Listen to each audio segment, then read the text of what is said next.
knock the camera over. Travis? We're gonna do it. It shows your toes. It shows somebody's toes. It's mine. HD carpet. Just twirl it around over your head. Make them sit. Yeah. Blech. The next shop has cement floors. What? We just went down in numbers. Come back. Whoever you were, you did the right thing.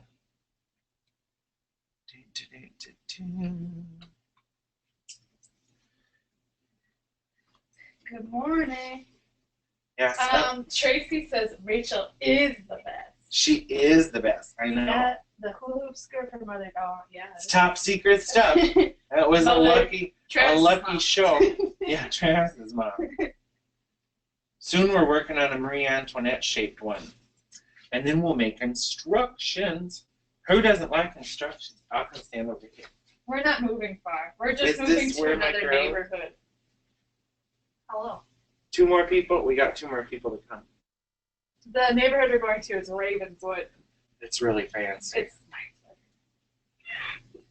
It's a this step one's fine. up. It's just better. Yeah, this is better. The new shop is bigger, better, cooler. Windows. Lots of windows. No air conditioning, but we'll figure that out. But artsy brick. It's artsy. And it's so much brick that it stays cold, kind of, anyway. Welcome to your first webinar, Phyllis. Phyllis just signed up. Thank you for joining us. Is there a Starbucks here? There's a good coffee shop. There's like fancy stuff by the new shop. We're going to go broke. There's a gourmet dog store. There's historical artifact store. There's pretentious coffee where you have to order the right biscuit with the coffee or they'll look at you. What else is there? There's delicious Italian food. A huge sushi place. Yes. Yes. Love that. Yes. How many we got? We got everybody? One just joined. I think that's it. We have everybody. I'll start over here today. All right. Am I in PC? For those of you who this is your first webinar, your mics are turned off, and there's a questions panel on the right, and you can type in any questions there, and we'll get to them. This is a good spot. This is a good spot. Yeah, welcome. We've got some new folks and some returning folks. Thank you so much for joining us. And I talked to a few people after last night's, what did we do last night? Patterning 1. We made body blocks for female and males and did a little development. And it was really fun. A handful of you had taken a similar thing and sent us nice notes saying that seeing it again helped. And I think those of you that got the video, it should be ready, if not by the end of today, on Monday. We'll send you the link for that. And originally, a lot of people that signed up for this class, the skirts class today, didn't sign up for any of the patterning. And then at the last minute, they signed up for patterning. So we're going to actually do some of the skirt stuff out of this book today. So if you just joined us, you haven't probably gotten the email. This is the Costume Technician Handbook, and it's what most of the universities use for people to get started in their costume careers. And it has a really good method for flat patterning. So we're going to flat pattern a skirt block today, the base to make other skirts from. I'm going to show you the development of that a little bit. Then we're going to talk about circle skirts with flounces, dealing with bias, and then kind of how you can take a circle skirt and figure out like ruffles if you want to make a can-can skirt. So we're just going to blast through a ton of stuff. And if you didn't get the recording, just let us know. You can always add that because we're covering a lot of material. And last night we had a bunch of people that it was their first time taking a webinar, so they were like new to the webinar vibe. We do go over a lot of stuff. And I think you'll have the most success if you ask questions, because if you type a constant stream of questions, I as the teacher, because this is a class, I feel like you're actually not watching or listening. So we do want questions. So just type a question instead of one steady one steady question. And try to be like specific with what you're asking, because I'm gonna build up with questions. I don't know what you were referring and then to. what happens, you know, it kind of if you're typing the whole time, it means we're not able to find other people's questions. Then, if you've taken a class with me in person, you've heard this before. Oh, no. You know who I'm winking to. I can't deal with stories. If you type me a story, I can't answer a question. So if you have a story with a question, pitch the story and ask the question. That wasn't too We have a question. We have a question. Good, good. Which edition of the book do you recommend? Oh, I like this older one. It has green letters and this really cool kind of like Moctezuma Aztec He likes the cover. thing on the front. There are two newer editions, I think, from this one. They just cost more, and I think the only thing that's different is they have a few different other sources on the resource page. But for what we're doing, this one's great. And my babysitter from when I was a child is in the crafts section, so I like this edition, maybe because of that. So I think we're ready to get started. So what we're going to start with today is page 149, and I think I got an email to everybody in a PDF. If you didn't get it, Rachel put it in the drop-down handout section of the webinar dashboard. And still, if you didn't get it, just watch along, and then we can get it to you afterwards. So what I'm going to do is we're going to go through the development for a basic skirt, right? We're going to make the pattern for just an unexciting, straightforward A-line skirt that fits a body. So I've got a front and a back, and that part where there's no paper, you would just fill in with paper, and we'll talk about that in a minute. So we're going to start with what do you do to make a fitted, with a little bit of flare, A-line skirt. Then I'm going to show you how you can turn that into all sorts of things. So I turned this into a Victorian walking skirt. So I'm going to show you how to add flare. Oh, she looks good while she's twirling. I'm going to show you how to add flare, and I'm going to show you the principle about controlling where the flare comes from. So if you want a skirt that's very fitted through the hip, and then you want the flare to start, I'm going to show you how to do that. And I'm also going to show you kind of the idea behind adding flounce to a flare. So flare means fullness. And with what we're talking about first today, a flounce in it basically is that we've got fullness going on. Like if you look at her sideways, it might be easier to see it. So you can see that from here to where I'm, like in this section, we have fullness, right? Then beyond that, we have extra fullness. So we're gonna add flounce to fullness. And what I did with this one is I actually moved my flounce higher up at the back. So there's more fullness scooting up at her back. And then as we get towards the front, the flounce is moving down to the bottom.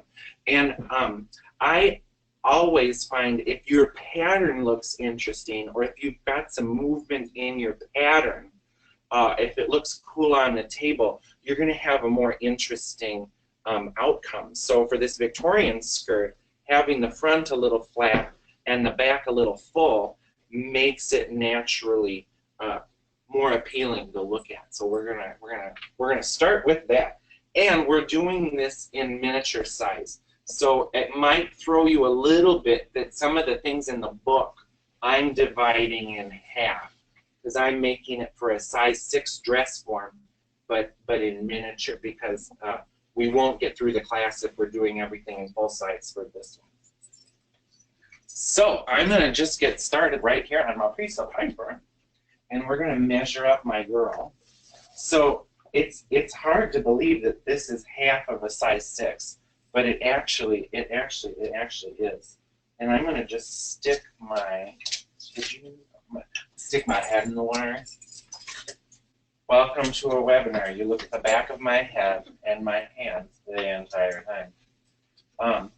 So we're just going to start with our pages, and a lot like yesterday, there's steps that seem to make no sense, but they've worked for years. So when I run into those steps, I just reread it and think about it and do it.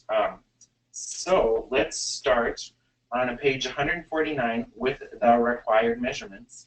And to make a skirt, instead of just having the whole waist or the whole hip, they're actually having us divide the waist and hip into the front waist and the back waist, and then the front hip and the back hip, because everybody's a little bit different.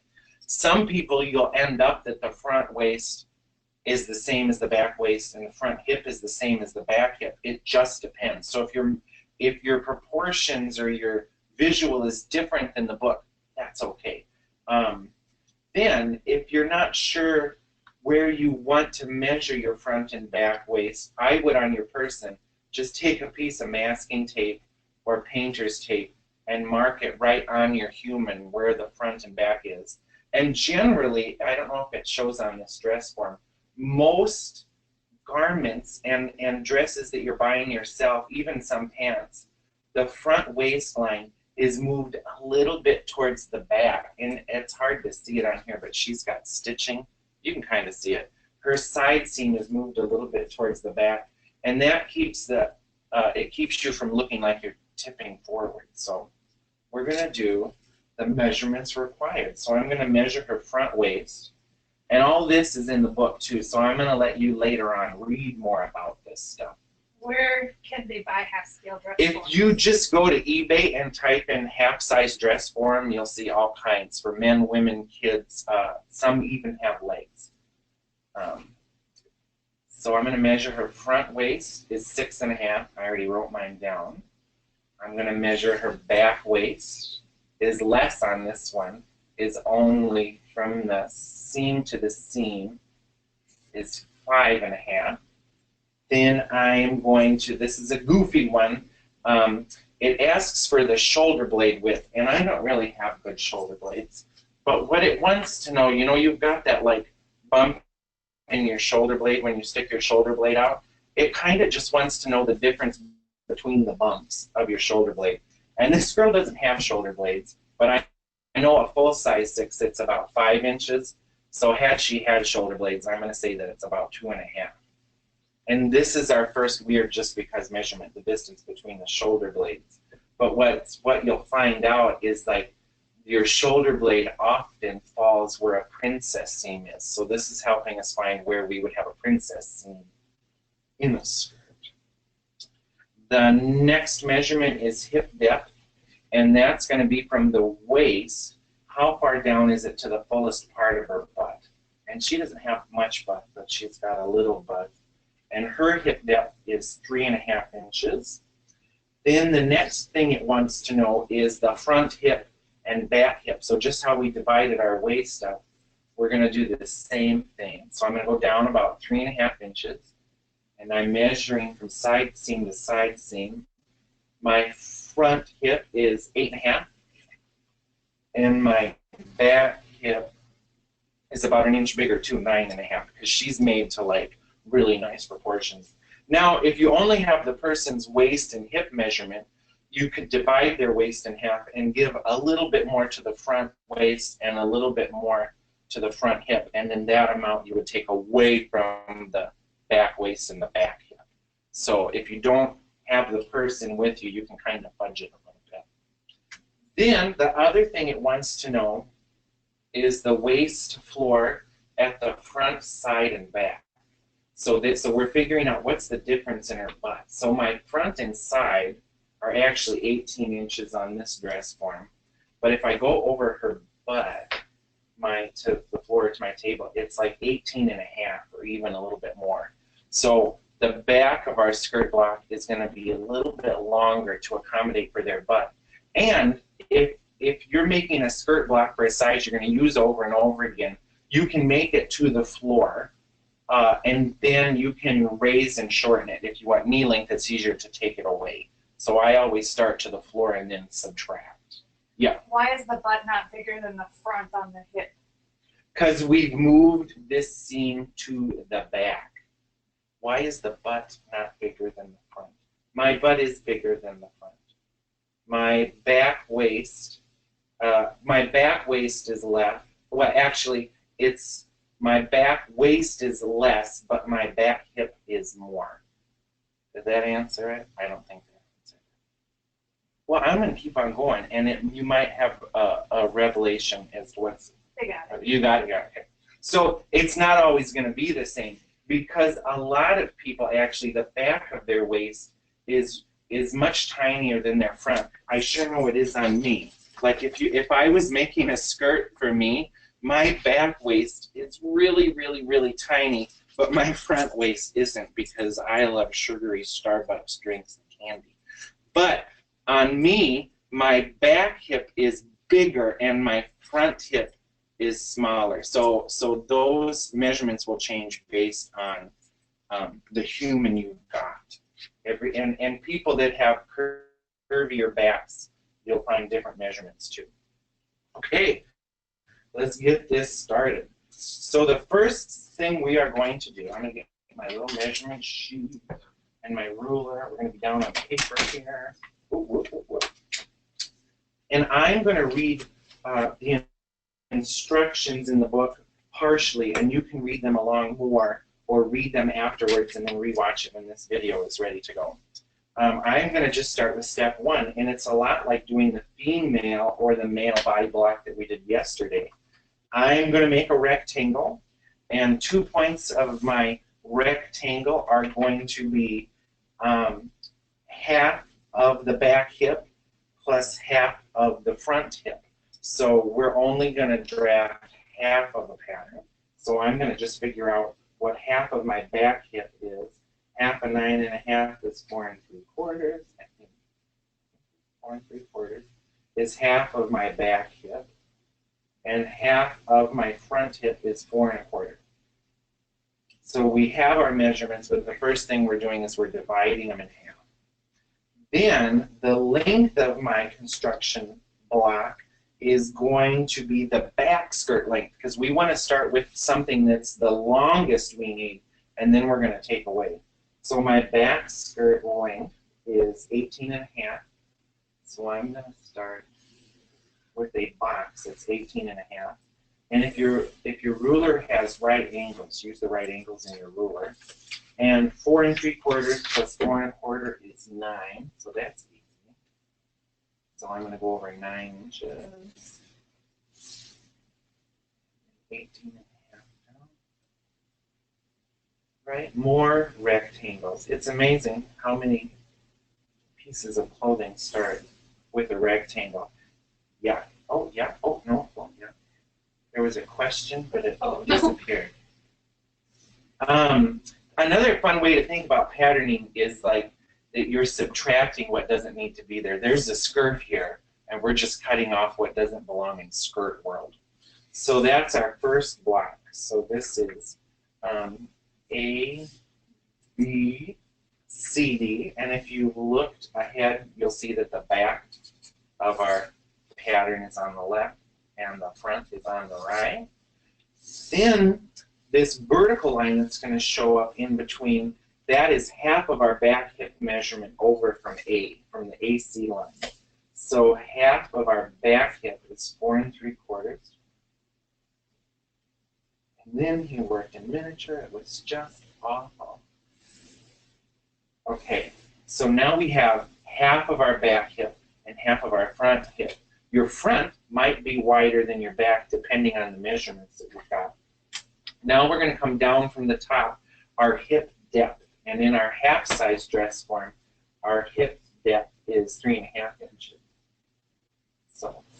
So we've got our back, our front.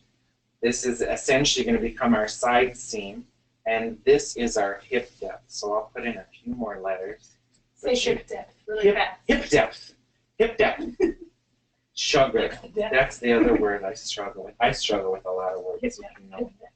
Hip depth. Okay, we are moving on to drawing the skirt front. So I'm at step 3, and we are going to locate point J up from the bottom, our front waist floor measurement. So we're already figuring out now how much shorter the front of our skirt pattern is.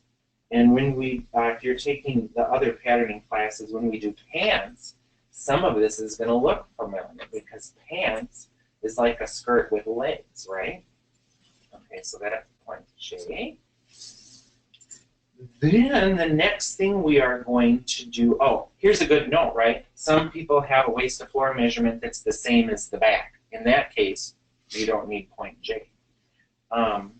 Now we're going to finish the front hip. So to the left of B, so to the left of this spot just above J, we are going to put 1/2 of the front waist measurement.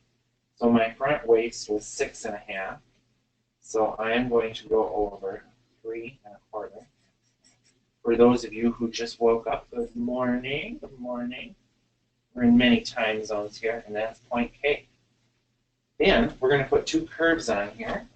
So we're going to make a nice curve from J up to K. So that's our front waist already. Then we're going to make a beautiful curve from K down to I. So I is kind of our side seam hip depth. So now I'm going to make a curve from here to here. So we've already got the front waist of this sucker in here. You could also think of this as a yoke. It's kind of a boss kind of tutu. So this shape should look familiar to some. It's just we got there in a different way than other methods. Draw a curve, draw a curve. I'm moving on to step 4. Draw the skirt back. Here's where it gets a little bit wild with the shoulder blade measurement.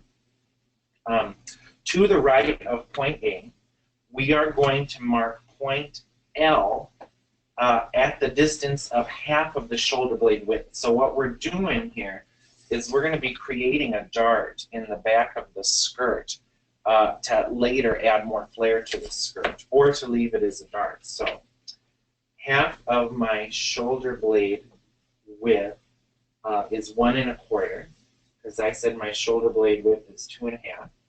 So I'm going to do that. And that is point L. And then the next thing it says to do is put E. To the right of E, we're going to mark M at 1/2 of the shoulder blade plus 1 inch. And since I'm doing this in half scale, I'm only going to add a 1/2 inch. So if you're working in half scale and you get numbers out of this book, remember to divide them in half. So I'm going to go 1/2 of my shoulder blade width plus a 1/2 of an inch, because I'm working in half scale. Now, this part that says N to O, you can read through all of this. And what it's telling you to do is to cut a strip of paper, right? It says cut a strip of paper. And I used to wonder why this was, but now I just know that it works, so I don't even think about it. I just do it. It says, oh, I didn't cut my strip of inside. It says cut a, starting over. This is practice, we'll edit this out. It says cut a strip of paper that's your shoulder blade width. So I'm going to cut a strip of paper that's 2 1/2. And what I'm going to show you, you can also use to space hooks and bars on a bodice or buttons on a man's shirt. It says cut a strip of paper your shoulder blade width. And remember, I'm in half scale. Then it says fold that strip of paper into thirds, because it's much easier to fold a piece of paper than to do this weirdo math. So I've taken a strip of paper that's my shoulder blade width, and I folded it into thirds. And now what we're doing next is shrinking the waist so that the top of our skirt fits the waist. It says to mark 2/3 of your strip of paper to the right of L, right? And it says to mark the remaining third that we have to take away to the left of G. So now we're going to connect L, M, and N with a straight line and make a dart. Then we're going to go from I up to G with another beautiful curve that's kind of shaped like a hip. So how great is that? Everybody on board so far, kind of? One person give Rachel a wink or a thumbs up, and then we will move on. Good to go. All right. It's odd, but it works, and that's why so many people use this book. And other books have a similar method, just explained differently, like there's a lot of ways to get to the same shape. Then, now we are going to put in If you look at the bottom of the skirt, P, H, and Q, that's the next thing we have to put in is the skirt bottom. So on this bottom line, down here on either side of H, I'm going to have a sneeze. On either side of H, we are going to mark a point 1.5 inches on each side. So I'm going to only go 3/4 because I'm working in miniature. And these are going to connect up to I. So now, what's a little wild about this is my skirt back. Between where my fingers are right now, that's the back of my skirt. You can't see my fingers, right? If I need to move right, okay. That's my skirt back. My skirt front is overlapping my back that's how it works. So you're going to retrace your front. So this is my skirt front. This is my skirt back. And that's in the next page, that's explained. So we're going to do a little development to this now. So the next thing that is described in here, she says trace your skirt front block onto a clean piece of paper. I am just going to fold my paper over and trace my skirt front onto a clean piece of paper. This is the wildest part of today.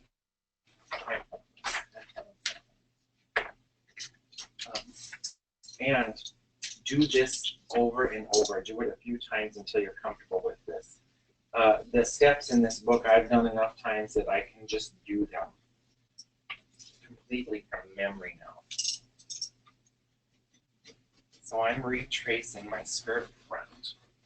And in the notes, it says also to mark, ooh, I can't draw straight, too much coffee. It says to mark your hip depth. Got a pointy tracing wheel? Well, they're the best. Get them from Amazon. We love Amazon. All right, so I'm going to recut out this because you can't see anything because it's brown on brown with tracing wheel. So there's my front. I'll get the paper out of the way here in a second for this next step. And the next step on this is another one of those just because ones. And this skirt development works pretty much the same for children as it does adults. So this will work out for almost every size imaginable. And men, you can make a guy's skirt. Okay, so I've got my center front. This is my hip line. Now we're going to go to the top of page 151.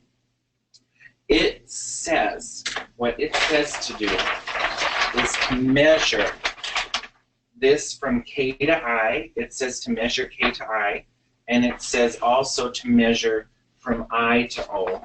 And that I don't write all my letters. Sorry. And likely this curve is a little bit longer, usually on people. And I measured this earlier. It's 3 3/4, and this side is 3 1/2. So if I was to sew this up right now, it's not going to match perfectly. So now we're doing a little bit of adjustment. So we are going to locate R from the center front. We're going to go to the left from the center front, 3 1/2 inches. So I'm going to go 1 3/4 because I'm working in miniature. If my math is off, just know that I'm bad at math. And on step 5, she has the wrong letter. It should say connect point R to S. So where it says connect T to S, there's no T. That should say R to S in step 5. Then we're going to locate point S 3 inches from the front on the hip depth line. So I'm going 1 1/2 inches because I'm working in miniature. And what we're going to have now is a spot. So we're going to release a dart. So you know, yesterday we were talking about moving darts, adding darts, shifting darts. My front waist to hip is 1/4 inch longer than my back waist to hip. So what I'm going to do is slice this line, because the book tells me to. So I'm slicing that spot. We're going to make a dart right there. And I'm going to slice from that point over to my side seam, because it's 1/4 of an inch too long. Then what's cool is now, so now I have this piece free and I have a pivot point where my thumb is. Oh, I'm holding it too high. Where my thumb is a pivot point, and we've got to make the side seam 1/4 of an inch less so that it matches my side back. So I'm going to go down here on the table, and I am going to measure 1/4 of an inch up. And this spot right here, where I've drawn an arrow, that's my zero, that's my pivot point. So I'm going to fold this over 1/4 of an inch. And I've opened a dart. So let's tape this closed. And we're going to continue on here in the book in just a second. So now I have my skirt front ready to go. I've got this weird angled dart in here. So, and yesterday, you'll remember, we were talking about moving darts. If you want this dart, if you wanted to make a very flat skirt that fits at the waist and starts at the hip, you could just change the angle of this dart to something more attractive and say this is your skirt front. But I'm going to show you how to develop it further, which is also shown in the book. But I need to cut my back. Oh my God.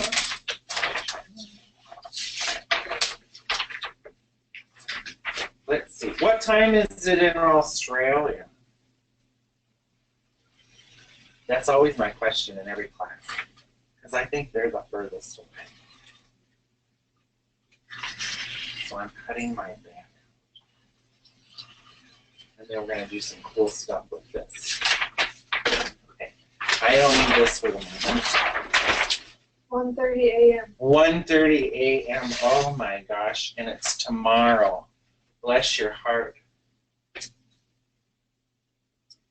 Kendra, what time is it in Baltimore? Come on, come on. I'm not supposed to say people's names. I'm always harassing Kendra in Baltimore. Okay, now, so now we've got this front with a dart that we opened ourselves because the book told us to. And I'm going to chop out this weird gigantic dart, which is too big for the back of a costume or a skirt. Now, let's see the next thing it tells us to do. So we have done this step at the top left of page 152. It showed us we've got too much length there and to open a dart from R to S. We've got that done. And we are going to say that the front of our costume, or our skirt, is going to be on the fold. Now the next thing it wants us to do is to close these two darts up and make some swing in the skirt so that we have an A-line skirt. Because right now, if you look at what we've got on the table, we've got like a hobble skirt or a really sexy skirt that will need a great big slit so she can move. There's not much swing. But with geometry and math and science and NASA and all of that stuff, when we close these darts, it's going to give us the perfect amount of swing to look as attractive as it can on this person's measurements.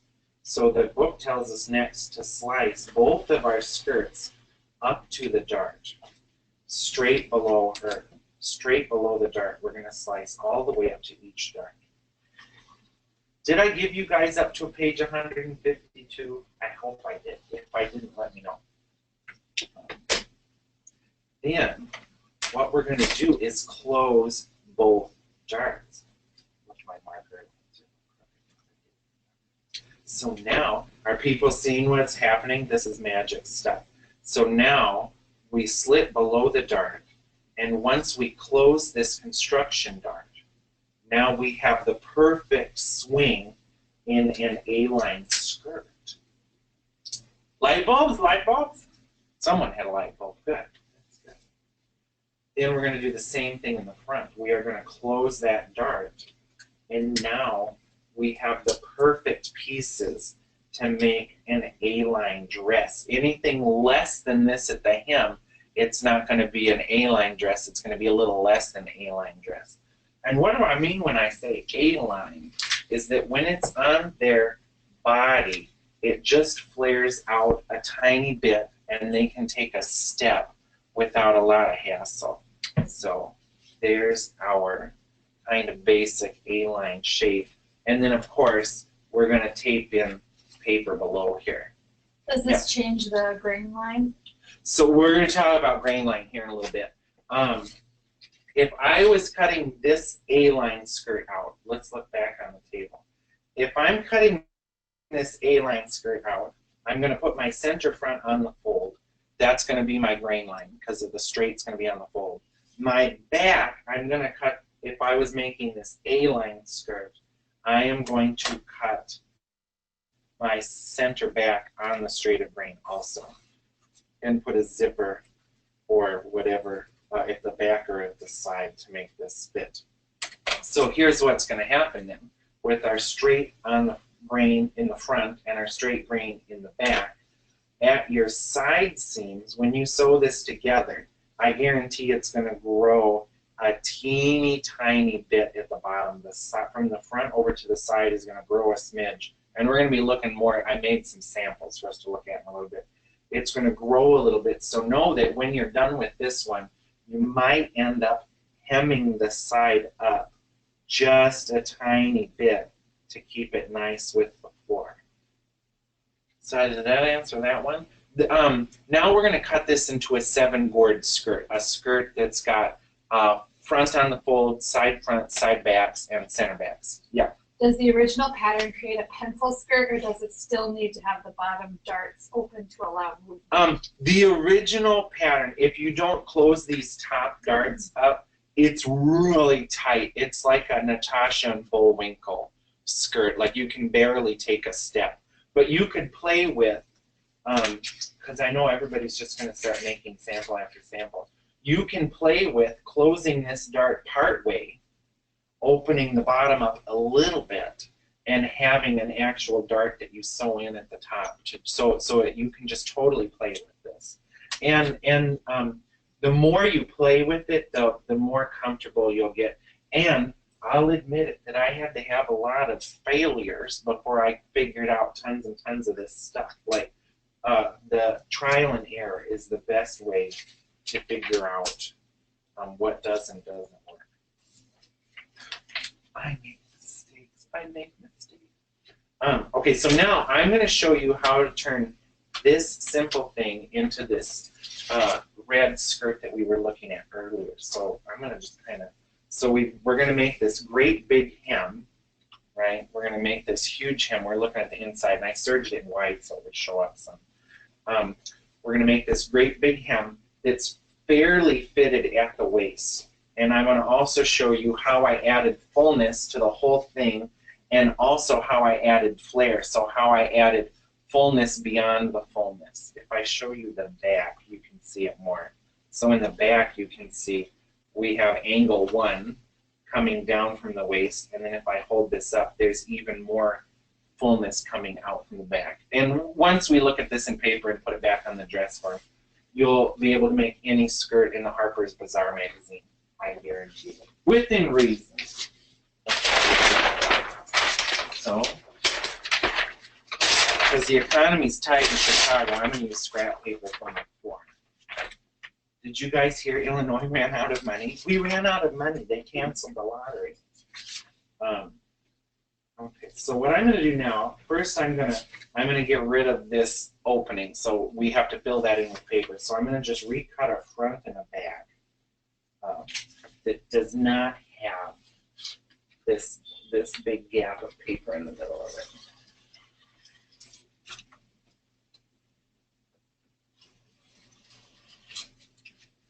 And I'm going to, just because, I'm going to mark my hip depth, because I like to know where that is. We'll use a ruler. I'm going to freehand it. So I've got my center front. It's going to be on the fold. And now I'm going to retrace my back.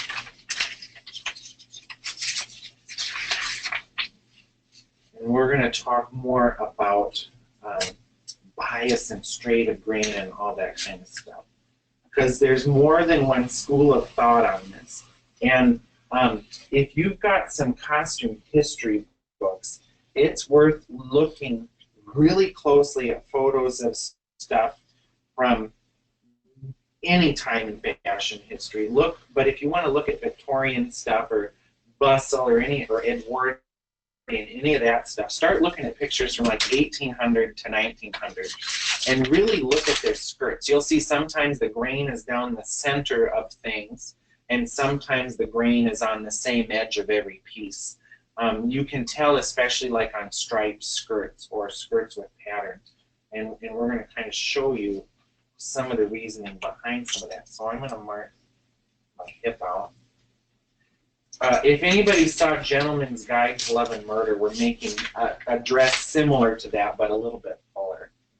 So you can use these same principles to make a fishtail gown. Or what's the wedding dress where it's like tied to the knees and then goes out? Fit and flare. A trumpet. Trumpet, fit and flare. There's a million.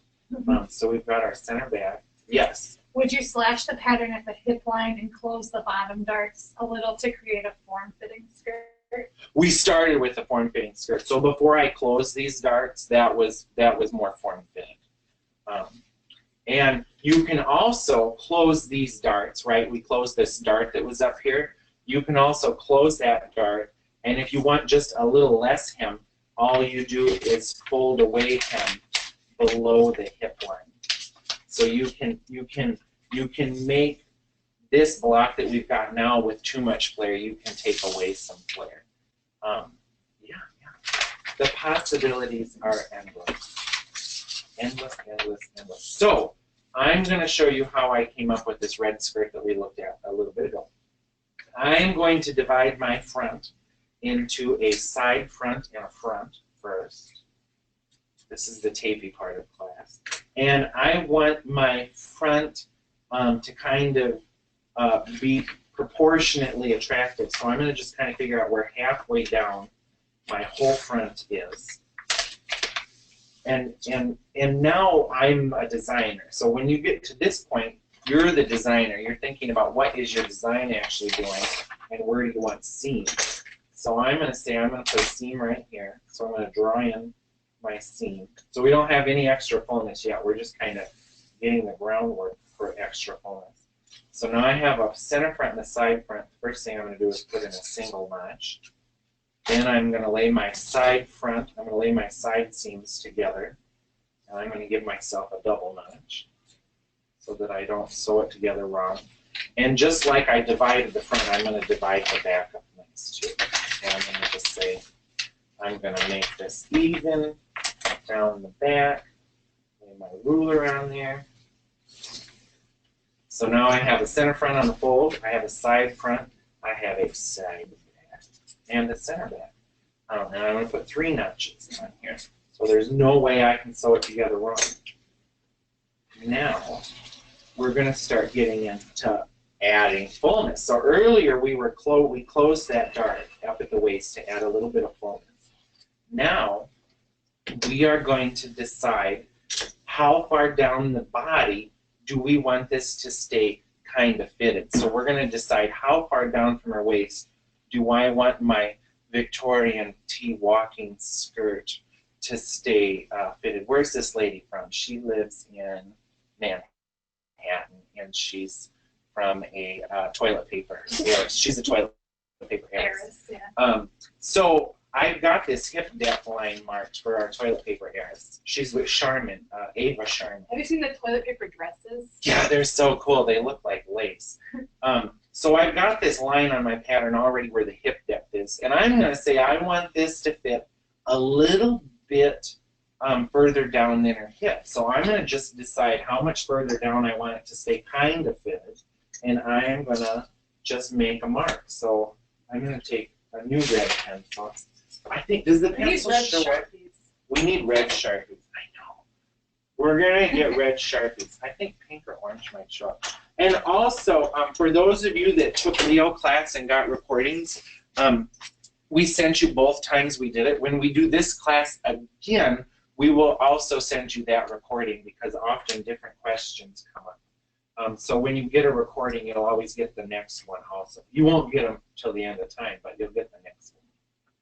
So I'm going to say that in the front, I want my fullness to start an inch down. I want my fullness, I want it to stay kind of fitted in the front. But then, if I want this to hug her butt more in the back, I'm going to just say, okay, now, does the red show? The red shows. Yes. I'll just grind it on there like a kid coloring. So I'm going to make my fullness a little higher in the front, and then I'm going to make this kind of scoop close to her butt in the back, which isn't exactly what I did on this one, but I'm showing you even more so. So I'm making a line where I want my fullness to start. So above my red line, our skirt's going to stay relatively fitted to her body with some wiggle room for movement. Now, we're going to also put in, if we look at one of these pieces over here, I'll pull this on the table. I can show you a visual of where we're going, because it's nice to have an idea instead of just looking at the back of my armpit. Here's my center back from the red skirt. So what I did with this one is I split it all the way up to the waist, and I added fullness all the way up to the waist. And then you'll see these other two splits on either side. They only go up part way because I wanted fullness with flare. So this is fullness down the middle, and then where it kicks out, where it becomes no longer a straight line, is flare. So we're also going to mark on here our flare. And earlier when I was saying if your pattern is interesting, likely your finished costume will be interesting. I'm going to stick with that. So I'm going to say we're keeping it kind of fitted to her butt, right, with a little more fullness in the front. Then I'm going to make my flare go just opposite. I'm going to have very little flare at the front hem. And then as I work my way to the back, I'm going to raise the flare. So if you watch Say Yes to the Dress, and you see all those girls trying different things on, look at the flare. Look at where their pattern maker has placed the flare. So our top line is going to be where we're going to initially split up to add fullness. This bottom line, I'm watching it in reverse, it's so confusing. I know. This bottom line is going to be where we're going to add flare. So we're going to start in the, oh, I have my pieces in the wrong order. I didn't even know this. Me either. Scrap that. I'm going to redraw this. I like to keep it confusing. This line is going to be red and black. So I told you guys I make mistakes. All these classes are is me goofing Put up. X's on Put X's there. There, that's better. So my center front, if you look at a lot of historical skirts and even modern skirts, the center front stays remarkably kind of straight up and down and flat. So I'm not going to add a whole lot up to this first red line. I'm going to add a smidge. So I'm going to slice this up to my red line. And we're going to be cutting T's here. So now I've got to cut across that spot where the fullness is going to grow from. And my front is going to be on the fold. So if I swing this out, if I swing my center front out, I can't cut it on the fold. So I'm going to leave my front straight up and down. And I am going to, at the side of my front, I'm going to say I'm going to add a 1/2 inch of fullness. Because we're working in miniature and a 1/2 inch. Turns out to be a bit. So I'm going to tape that down, and you would retrace this eventually onto a new piece of paper. But I'm just going to make tape bridges. Okay. So first we're going to be splitting up to the first red line that we drew. So I added a 1/2 inch here, but I want my skirt to get fuller as we move to the back. So I'm going to add a 1/2 inch, then I'm going to add an inch, I'm going to add 2 inches, and I'm going to add 3 inches at my hem so that the back of my dress gets bigger. So I added a little bit in the front. Now, remember we left our front on the straight on the fold. And so I just swung the front out just from the side that's not on the fold. My side front, where I'm going to add an inch into the hem, so I'm going to cut a T up to where our fullness starts. I want to now kind of balance this out. I don't want to swing it all over here, and I don't want to swing it all over there. I want a little bit of swing on both sides of my side front. But you can mess with this too and see the different things you'll come up with. So at the hem of my side front, I'm just going to add an inch because I want to keep this skirt that I've designed in my head here, or that's from Harper's Bazaar, is kind of flat in the front and fuller in the back. So by adding more to the hem as we go towards the back, the fuller the back will be and the less full the front will be. So now we're keeping it fitted to her butt. So from this red line up on my side back and my center back, this is staying kind of fitted to her. But I want the hem to be bigger. So now I'm going to just cut from my hem up, and I'm going to cut that other line, that first line that we made. And now I want the hem of this to be 2 inches. So in full size, you're going to mess with, like, make some samples, like, to see what 2 inches looks like, see what 8 inches looks like, you know. And I generally find with fullness that add a little bit more than you initially think, because who doesn't like a swishy, twirly skirt? How's that for an answer? That We've had no mystery guest beating on the door today. Maybe I spoke too soon. Yeah, yesterday we had a lot of folks showing up. Now I'm going to slice my center back up again to that first red line. And I'm going to just cut right across the red line because that's where we want the fullness to grow from. So I added a 1/2 inch to my center front, an inch at the hem to my side front, 2 inches to my side back, and I'm going to add a whole 3 inches to, wow, living on the edge. I'm going to add 3 inches to my center back. Take that down. Now we're going to start adding in our flare. Everybody still on board? Yes, yes, awesome. Okay, now we're going to go back to the front. So now this bottom line that I drew on, this bottom line is going to be where the flare is growing from. So with the beyond fullness. In the center front again, we're not going to mess with our edge that's on the fold. But now I'm going to slice up to my bottom line and cut kind of an upside down L out to my bottom line.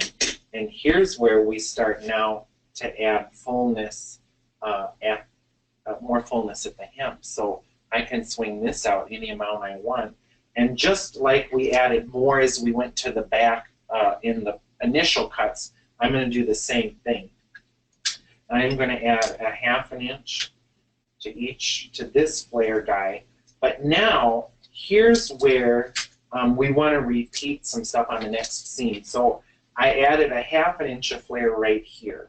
If I added an inch of flare right here on my side front, so I added a 1/2 inch of flare to the outside of my center front. If I add more flare on the seam that it joins to now, you'll get the hem will curl in kind of odd ways. So if I add a 1/2 inch here, I want to add a 1/2 inch to the seam it joins to. Rachel, did that make sense? Mm-hmm. Okay. I kind of look into Rachel's eyes to see if I can completely explain something weird. Because, you know, sometimes I do.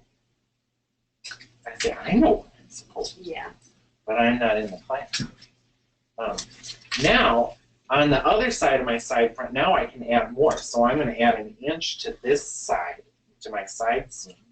And then I would add an inch to the guy that it joins to. So I'm going to add an inch to this dude. And therefore, it's looking interesting. It's going to look interesting on a person.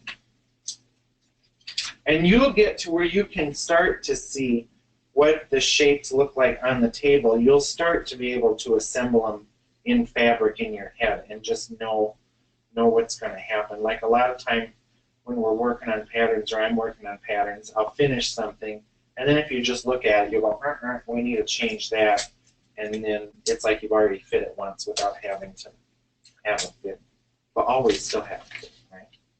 Now this guy, in our next seam between our side back and our center back, I'm going to add 2 inches of flare. And remember, we marked that our flare is now going higher up our dress.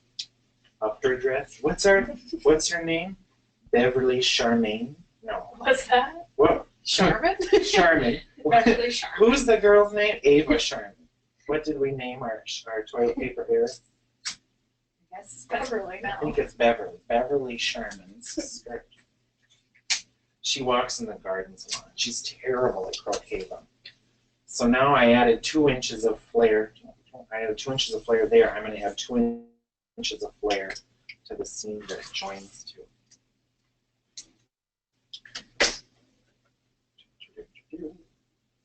Beverly Sharman. Hey, if anybody gets an email from Beverly Sharman, you'll know that it's me. That I'm just messing with it. It's a good thing I didn't use my real Halsey. Trouble. So now at my center back, I'm going to add 3 inches because I'm just kind of like, oh, well, let's make it fuller at the back. And then in a minute, I'm going to show you the way that we patterned our gypsy skirt pattern, which is on our website. Now's good question time. So I'll hold these pieces up. We'll kind of sit back and look at them and kind of say, oh, I get it. Do people get what's going on? Obviously, you would fill the rest of this in with paper. But can you start to see how this is going to make an interesting skirt? Yes, we've got 2 people on board. Good, that's perfect. Okay.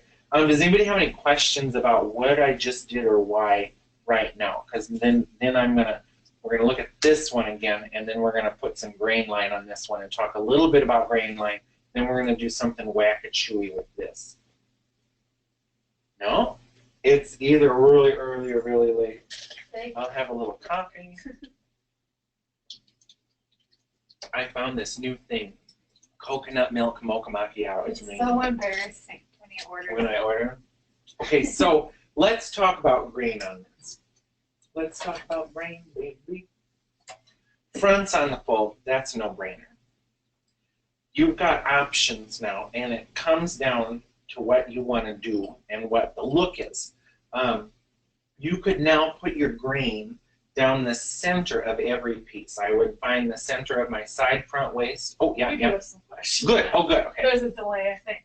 What do you do to prevent that curl? So, okay, so let's look at my side front and my side back, right? We added fullness generally to each piece. So this first slit was just fullness that we added. And then in our flare down here, I added 1 inch of flare to each of these spots where my little finger is. So I split this open and I spread that out 1 inch each. I spread that out 1 inch, that's hard to say too. I spread that out 1 inch each because I want kind of the same amount of fabric weight pushing on both sides of the seam.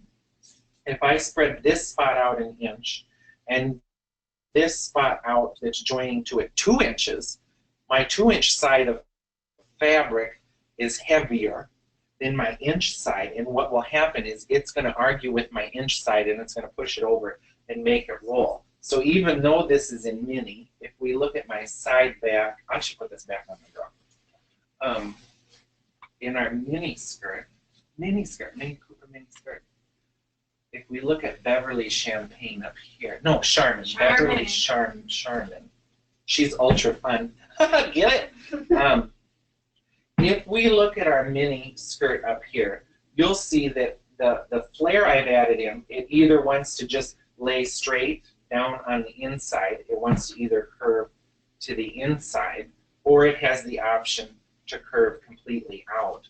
But what's good about it is that it's making a nice straight looking gore. All right, I probably picked another terrible fabric. If the seam where your flounce, where your added fullness is lilting one way or the other, it either means you stretched something weird when you sewed it, or you don't have a balanced amount of weight on both sides. So if I split this in my pattern and added 3 inches here and only 1 inch here, what's going to happen is the 3 inches is going to overpower because it's heavier, and it's going to push my 1 inch in a weird way. Would this look different with various fabrics, such as taffeta versus chiffon? Yeah, chiffon will lay dead and limp, and taffeta will lay nice and full. But the things going on with your seams should happen similarly in both fabrics. Cool. And this, you'd want a petticoat in here. Now let's talk about Grainline. There's lots of discussions about this. your front's on the straight. You can put your back on the straight if you want to, for your zipper or placket. Then you can center the grain on your side back and your side front. You can center your grain there. What happens then is if I put my grain down the middle of each of these pieces, my side seam has a lot of bias going on. And what's going to happen down here in the bias is instead of this running nice and straight, it's going to go bleh, and it's going to get longer. Through looking at lots of old pattern books and looking at Victorian dresses that are more expensive, I've noticed, and I've had people confer with me on this and agree, that a lot of older skirts are cut straight to bias. So what that means is you have a straight edge on each skirt piece that's joining a bias edge. And what that does is your straight edge is holding up your bias edge from growing at the hem. And if you have stripes, you can get some neat looking things depending on where you decide to put your straight. If you look up House of Worth dresses, or even just start Googling Victorian fashion, you'll kind of see where people have played with the grain. So my front's on the straight. Then I'm going to put the edge of my side front. So we have flare here too, right? So I'm going to generally find the longest straightaway. And I'm going to say on my side front that that's my straight grain. So now when I sew my side front to my center front, this long pass of straight, there's some bias at the bottom, but the longer part of this skirt is going to hold the seam next to it. I'm going to do the same thing in my side back. So I'm going to look at here and see, it's kind of straight from the waist to where the flare starts. So I'm going to kind of split the difference a little bit, and I'm going to say that this long space of pattern is going to be my straight. So now this straight edge is holding up this way not straight edge. So this edge is really biasy. This straight edge is holding it up. If you watch Moulin Rouge, when, what's Nicole Kidman's character's name? Baguette? No. What's her name? When Sparkling Diamond shows up when they're rehearsing the new show and she's in this gray suit, it's cut straight to bias. Her skirt is. So now I'm going to find, so I do have curve down here in my flounce, but I'm going to just say that generally this is my longest straight spot. So you'll still have a little bit of growing at the bottom, but Cosette, no, that's Lady Miss. What's her name? I like to call her Baguette. Baguette. So in Moulin Rouge, when Baguette comes into things with gray skirt, I should know. I like the toilet paper stories. So when when Beverly Charmaine comes in, the cotton elf. The cotton elf. Oh my God. Can you tell it's morning? So does that kind of make sense? If someone chimes in and goes, "Oh yeah, I get the straight edge of a skirt is holding the bias edge up," then what's going to happen here is our center back has more bias, and that's just our center back has more bias, and then that's just going to curve to her butt and fit better. And this big long part of our center back is going to be bias sewn to bias. So this edge is going to be bias sewn to bias. So if anything, the center back is going to grow and make a little bit of a train naturally. Will you have any problems with the zipper on the bias? Practice your sewing skill and you certainly won't. What you'll want to do is interface wherever your zipper is going to go with a piece of armor weft or tailor's pride or something that's on the straight, or just a woven thin interfacing. Put a little interfacing there that's on the straight so that that part of it can't grow. The other thing you can do is behind your zipper is put on a piece of 12 tape. I'll grab a piece of 12 tape too while we're talking. Oh, maybe not. No, it's here. Oh, it's a container.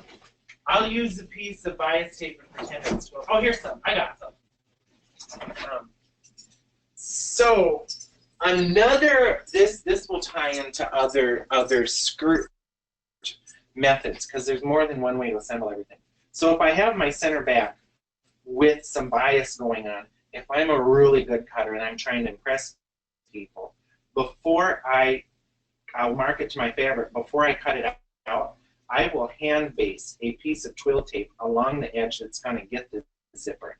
And what that does is it keeps it from growing before you sew it. Then when I actually sew it, I'm going to also put a piece of tape behind my zipper right on the fabric and even run it a little bit longer so that there's a longer section that won't grow. Now, I have also seen this in different sewing books. If I'm putting my straight of grain down the center of these pieces, let's flip them over. If I'm putting my straight of grain down the center of these two pieces, and everybody gets that I would retrace this and add paper, right? Yeah, I think so. If I was putting my straight of grain down the center of these pieces, I know that my seams are going to grow a lot. Another thing you can do to prevent that is to put a hug snug or hem tape, or this is fine line tailor's tape. Like, has anybody seen the product Hug Snug? This is what it's for.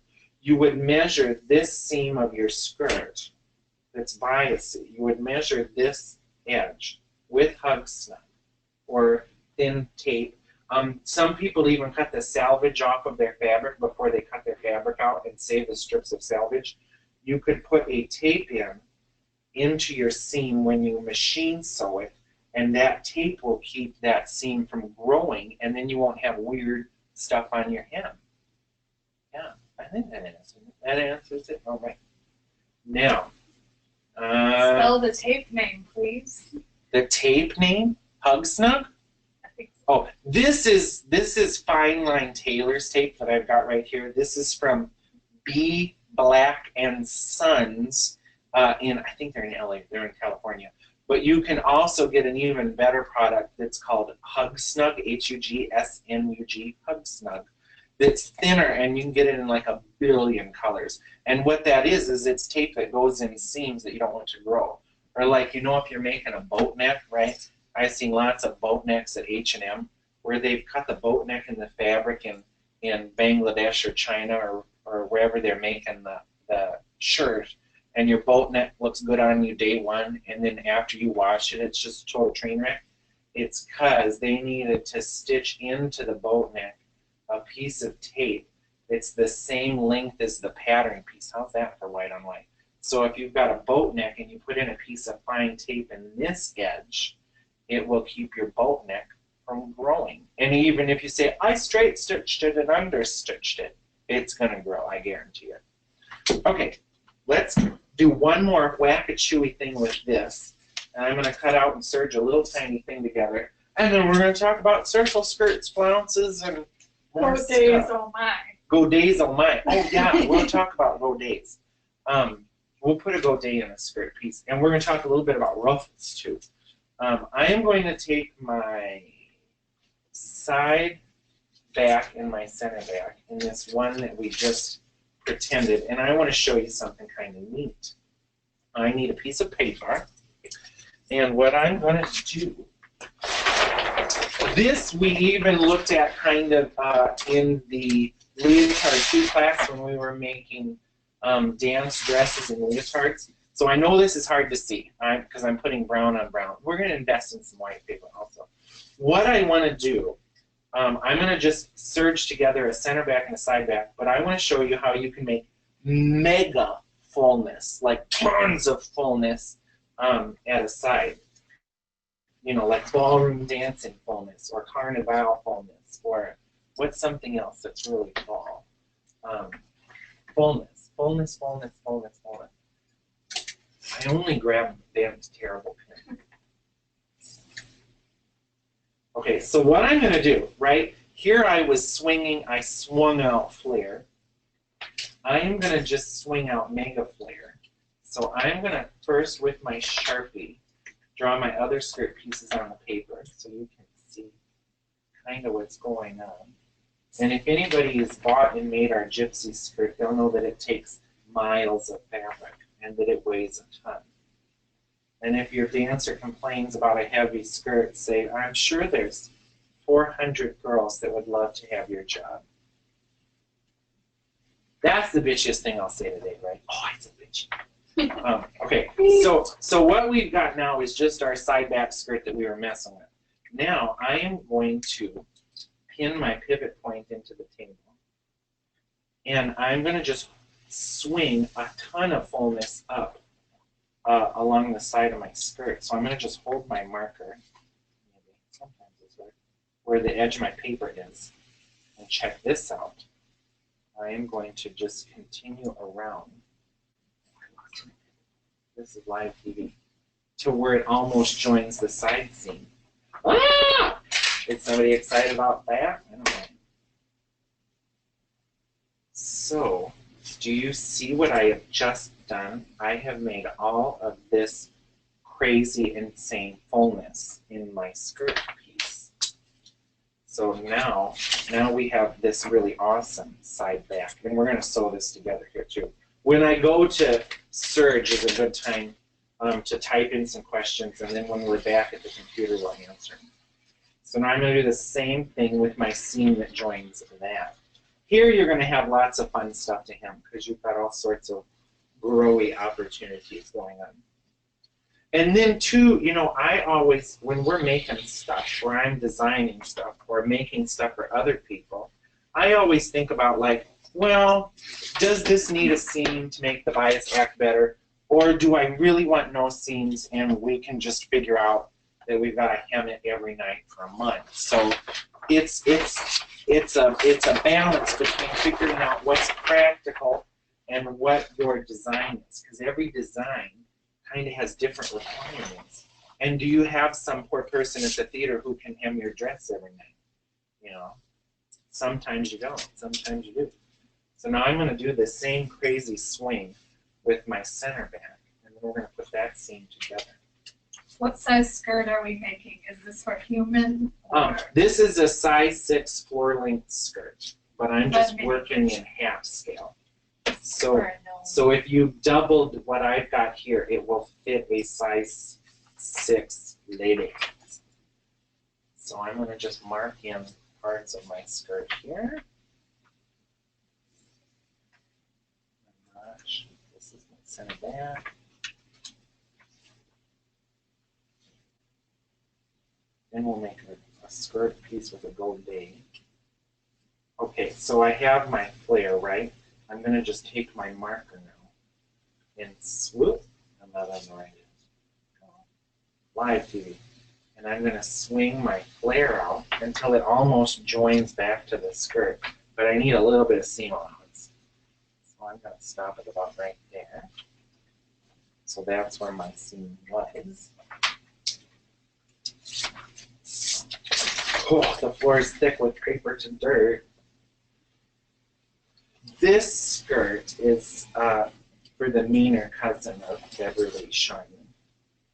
The Cottonelle? The Cottonelle, yes. This is for Luneva Cottonelle. She got an old-timey name.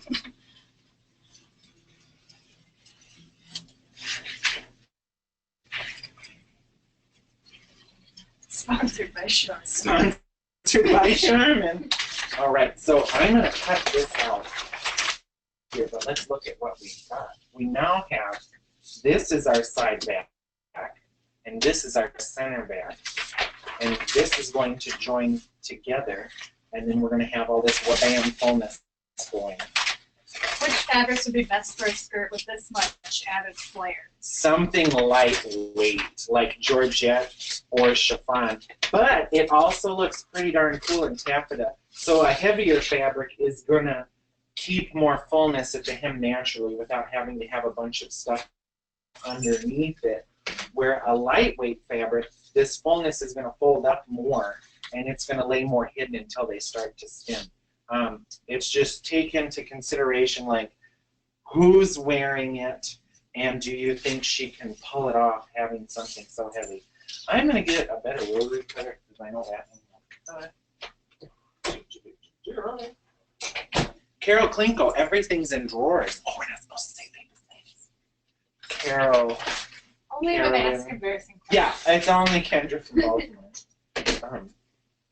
Okay, so I know I should be using weights and doing this nice. I just want to show you how cool this looks on the dress. And I'm going to say that my Grainline for this wacky thing is down the center. So I'm going to put that on there. So it's a good, it's two more questions while I cut this off would be great.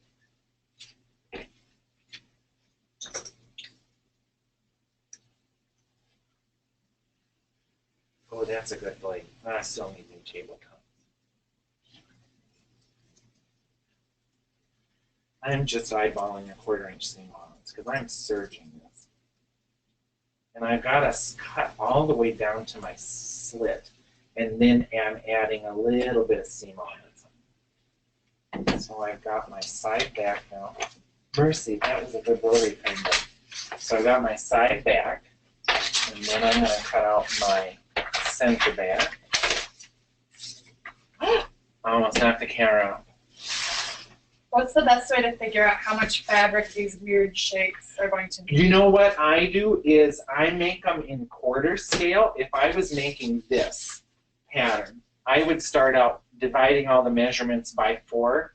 Then you can just take a piece of paper, and if you know your fabric is 60 inches, just divide 60 by 4 and make yourself a runway of paper. Then you can figure out how do all your little tiny pieces fit. That's the easiest way to do it.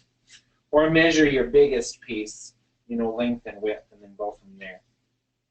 And anymore, I find it's so much better to buy way more fabric than we think we need for something than to think we're saving money and end up running back to the fabric store 2 times. It happens. So I'm just guesstimating my seam allowance.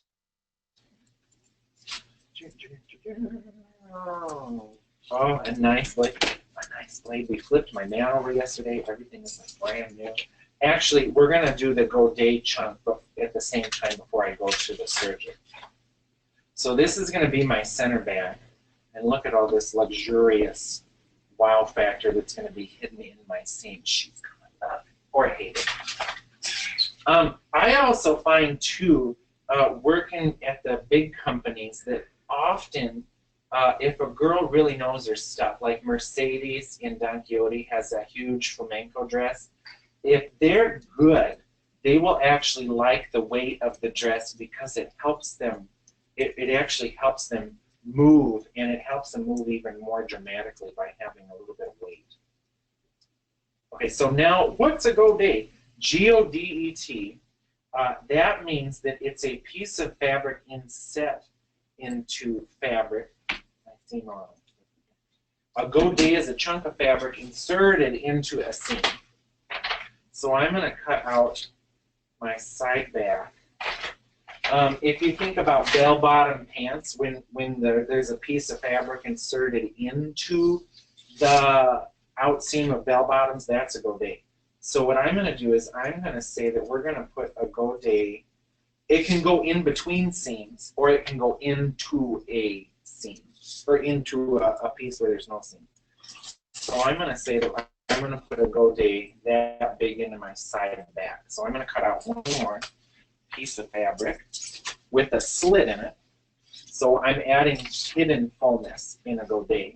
And you can also play with, like, use all these different things to your advantage. Like if you're going to put Godets in, maybe you make your flamenco skirt black with red Godets or something. What kind of fabric are you using?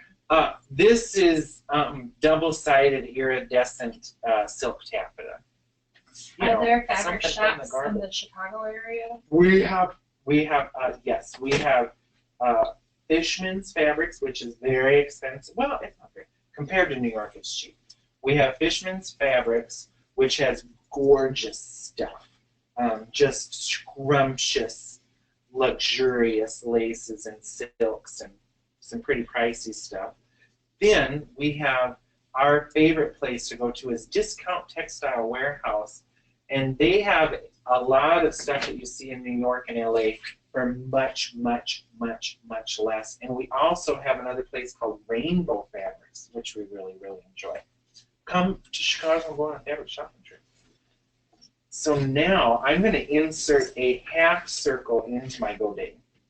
So this spot here, does it show? Oh, good, that shows. It's two colors. Did you plan this? No, this is an accident. So here's my side back, and I'm going to put a godet that fits in between, right in the inside of my seam. And it's fun. You can do this with lace. You can do this with a different color. So I need to make a half circle with a radius. We have that roll on. We'll talk about this handy little tool you can buy here in a second. So I'm going to just figure out what my radius for my half circle is. And I'm just going to use my little ruler. So I've got a pivot point. I'm going to go. I'm sure this won't show at all with my pen. Yeah, there's not as much fabric as you would like to think Chicago might have, but if you're open-minded, you can really find what you need.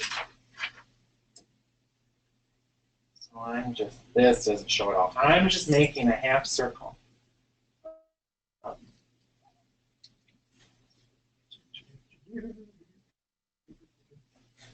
And obviously work on a nice big open clean space, not all cramped like that. So I've got my half circle, and I'm going to fit it into that seam. And this takes a smidge of practice. I'm going to mark where my center is, but the more you do this kind of stuff, the better it will be. Okay, so I just marked the center of my half circle. So I'm going to fit this half circle into this piece, and that is called the godet. So let's, in a moment, we're going to go over to the serger. Let's see, let's take our dresses to the serger. This is just serging. There's nothing exciting about this. And if I was making a dress, I would sew the seams. I wouldn't serge them together. So all I'm going to do is ask some more questions. This is good too. So I'm just serging the wild edge of the first one we cut out together. And I would sew, if I was making this dress in full size, I would sew it first with the sewing machine, because the serger pulls on stuff and people are a little rougher when they serge, and you don't want to yank all the bias apart. So I'm going to do this.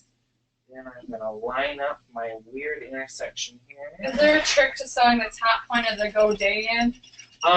Just practice. You just have to figure out that I'm going to serge mine in so it's not going to look amazing. Get the Vogue sewing book. It has a good explanation, I believe, in there how to deal with that inset stuff. And it's just in the top of the godet. You just need to make sure that you're kind of, as you get to the top, you're making your seam allowance smaller. And some godets, they'll put a little stitch above it so that they can blend it up into the piece of the skirt instead of having a little point. And we'll look at mine here in a minute. It's not going to be amazing because I'm serging it. This should be mostly sewn in. We'll see. We'll see how I do. It won't be amazing. Oh. You know what? I want to do it so that you can see the different colors. It's good the camera's all the way over there. Nobody can see me messing up. And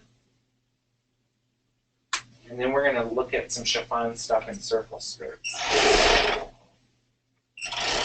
And a high-low skirt. I remembered somebody said they want to see how we do a high-low skirt. The book was Vogue Sewing? I think, yeah. If you just look up Vogue Sewing Book, from the 70s all the way up to today, it's loaded with info. There's a version that's got like an orange rusty cover is good, and there's also a version that's got like lavender on the front with spools of thread. That one has really good pictures. But the info hasn't changed since the 70s, really. All right, so we are ready. Oh, hang on. The godet is much easier with a sewing machine, as I can see in here. But it can be searched. I just missed a little bit. Well, that's not terrible. This is not representative of my best skill level. Okay. So we're gonna flip around and look at these things. Okay, so we're taking this skirt off, but I think we've covered a whole lot of ground by getting through that. And like I said yesterday with the patterning one group is you'll be taking a shower and you're going to be, you're going to be in the grocery store buying Charmin toilet paper, and then you're going to have an epiphany where you're like, oh, I can make any skirt ever. So that's what we want. So here's the one where we added in the mega fullness. So I'm going to kind of pin this on the dress one. And we didn't do the whole skirt, we just did part of it. But once I get it pinned on here, you'll kind of see what's happening. I'm going to say that this is kind of fitted. And all this stuff acts better in large than in the half scale too. But see, look at this now. How great is that? We have this shape here, right? You can kind of see that. And all of this now just becomes a ton of fullness. It will kind of hang, depending on how you treat it and steam it, it will kind of hang hidden until she kicks up her leg or starts twirling, and then you just get this amazing amount of fun at the hem. You could even turn this all into pleats and stitch the edges of the pleats. And I mean, it's just an infinite amount of cool stuff you can do with something like that. That kind of shows, doesn't it? Mm-hmm. Yeah. So you could do that at every seam. You could even do that and add a godet. I mean, you could just go completely nuts. And when they're moving, it's not gonna show this weird shape. You're just gonna see all this fullness down at the bottom. So that's really cool. I love it. I love it. I like to whisper. A lot of people have been wanting you to know Nicole Kidman's name. What is it? You want to guess again? Let me guess. I'm going to guess for one more minute. It's like, I know it. Racine. I mean, it's kind of like glistening. Sateen. I got it. Is it sateen? It's sateen. I knew I get it. Thank you for the hint, though. I wouldn't have got it without that. Baguette. Baguette. Something like that. So now here's our one with the godet. So you can see it helps in the two-color fabric. So now we have our skirt, which this was our original skirt shape, and we fit in a whole half circle of fullness. So by fitting this half circle in, you've got two spots where there's going to be bias that you're going to have to hem. Unfortunately, it will grow no matter what you do. But that's something. That's a something. That's a thing. So yeah, any questions about what we just did there? You can even do inception godets. You can have a godet that goes up to the waist, and then a godet inside that godet, and then a godet inside that godet. Okay, it's time to talk about circles, because we have a half hour left. So, everybody's good? Everybody's good? Let me show you also in paper quick before we get to circles. And some of the circle stuff is just going to be me talking and drawing. Anybody that's made a tutu bust, right? When you make a tutu bust, you mark their waist and their high hip, right? The front of your tutu bust is on the fold. And you've got the back over here. I have people dip down the center back a little bit. This is just one of those like things like, oh, I get it, to think about. So then I drop the back a tiny bit. So there's dropping the back of my skirt, right? You can take a shape like a tutu box. So right, the waist doesn't fit yet. But this is the part where I just chop up paper for half a minute. You can take a tutu box, which is darts until the high hip fits the waist. You can take a shape like that and turn that in to the top of a skirt. So if I have a tutu box, I end up with a shape like that, or a yoke. A tutu box is a yoke for the non-tutuers. I can fold it in half and I can say, oh, there's my side seam. But I like my side seam to be a little bit towards the back. I can say there's my side front, and I can say there's my side back.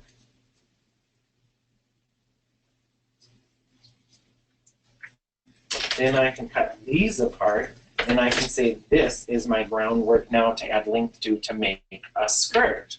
Cool, right? In fact, let's kind of use this little mini tutu boss to talk about a way to do a high-low skirt. Even though I said we were doing circles first. So if I want a teardrop skirt or a high-low skirt, I'm going to say we're going to start with one that's short in front, long in back. You can use the same skirt business that we were dealing with earlier, or you can use something as basic as a fitted yoke or a boss pattern. And I'm going to just write on my seams, before I cut anything out, how long I want it to be. I'm going to say that I want my front to be, and I just have a little piece of paper, so I'm going to make a little short skirt. I'm going to say that I want my front to be 4 inches, and I want my back to be 12 inches. Then I'm going to decide, do I want it to evenly get longer in the back, or do I want it to all of a sudden get longer in the back? So that's up to you. I'm going to say mine gets evenly longer. So I'm going to make my front 4 inches, my side front 6 inches, my side 8 inches, and my back 10 inches. Then I'm going to just take my yoke, or my boss, or the top of my skirt thing that we made earlier, to a piece of paper. And I'm going to reflect those measurements that we just made. Oh, except maybe 12 inches doesn't fit on the paper. That's close enough. That's close enough. So now I'm going to measure actually from my waist down. From my waist down, I want this to be 12 inches. My back. I want my front from the waist down only to be 4 inches. This is a hoochie skirt. When doing these heavy skirts for dancers, do you put them on a boss? You could put a basque on the inside, or you can have a basque that all the fullness starts from. And you can even hook it inside their bodice like a tutu bodice, so that that her waist and shoulders and the shoulder straps are helping hold it all up. So what I did now is I've got I just marked the angle of my high-low skirt, right? But really this isn't full or fun yet. So I'm going to do similar to what we just did. I'm going to say I've got my center back, my side front, and my center front. So all I did, instead of trying to figure out the length of the skirt later, I just marked it right now. And then I'm going to cut this out. I'm going to cut this out. I'm going to cut my gores apart. Oh, I need some more tape. Firefighters are saving people. I'm cutting papers today. Okay. Now I've got this. If I want this to fit at her waist or any point, I would mark where I want it to fit to.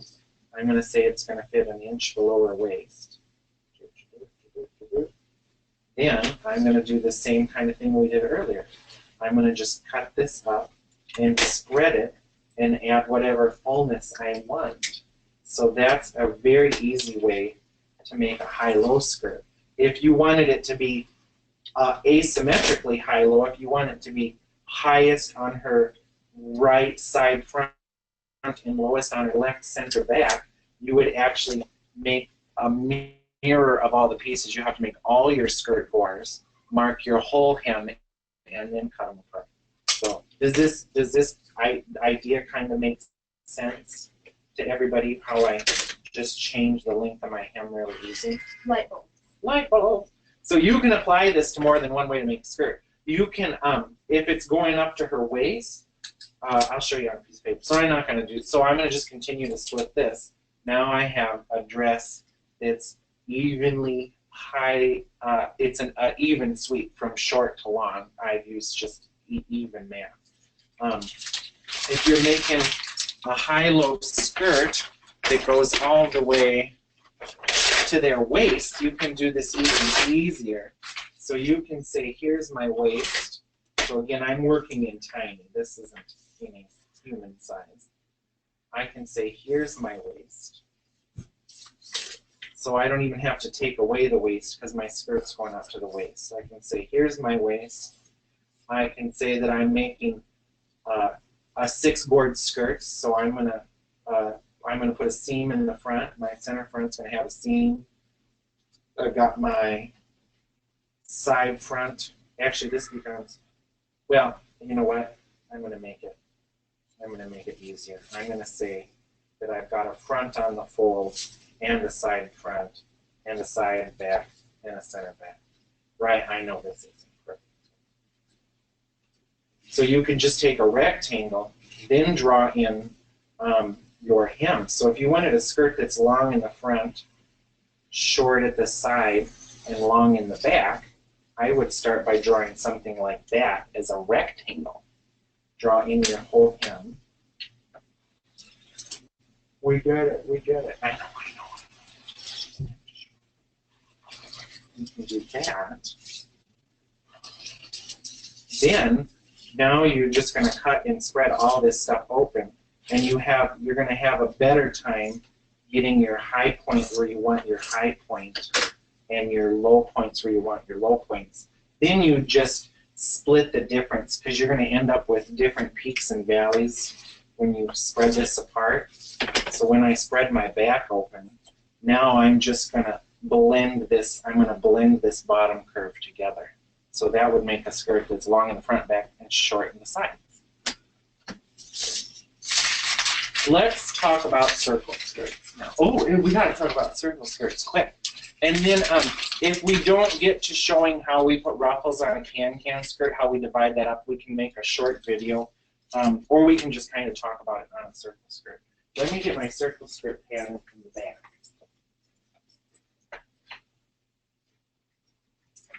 A circle skirt is just that. It's a circle.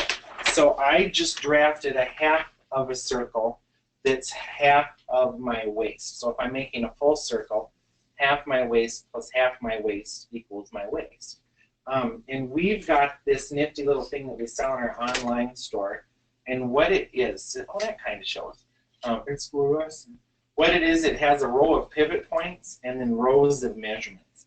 So it goes, from this pivot point, it goes 8 inches, 12 inches, 16 inches, 20 inches. The next one goes 9, 13, 17, 21. What it does is that makes a circumference. So if I want a 24-inch skirt waist for a full circle, I put my pin on the edge of my paper or my fabric, right? Actually, we'll do this one for a 12-inch because that's what I did. Well, 24-inch, but I only have half, so 12 and 12 is 24. I'm just making myself a pivot point, and then I'm just taking in the measurement that I want my waist to be and drawing a circle. How nifty is that? Then you can come back in and add your seam allowance. So that said, if I want to make for my girl, let's get my girl back, look at her. Her waist is 12 inches, right? I said 24. Her waist is 12 inches.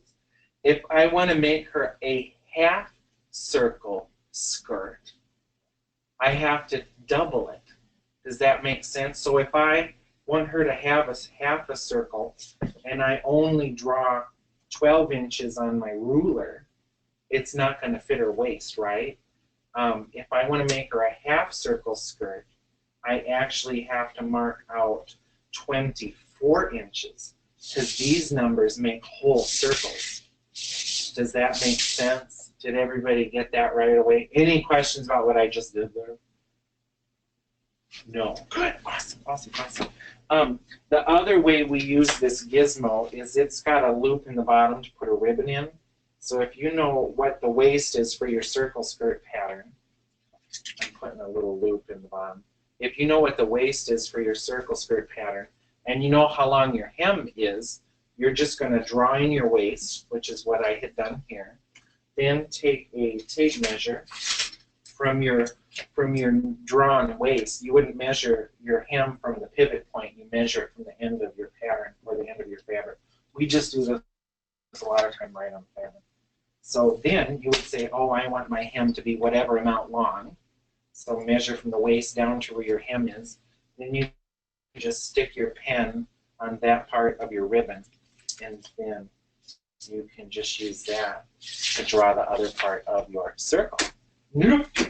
So let's look at circles now. When we have a circle skirt, so this is half of a pattern of a circle skirt. It's a half a circle. You've got cross grain going on. So this is my cross grain. So that's across the short edge of my fabric. And this other direction on both sides, this is my straight grain. So when you make a circle skirt, and this next conversation is something that you like to decide when you want to use it. When you make a circle skirt, you have bias in 2 spots.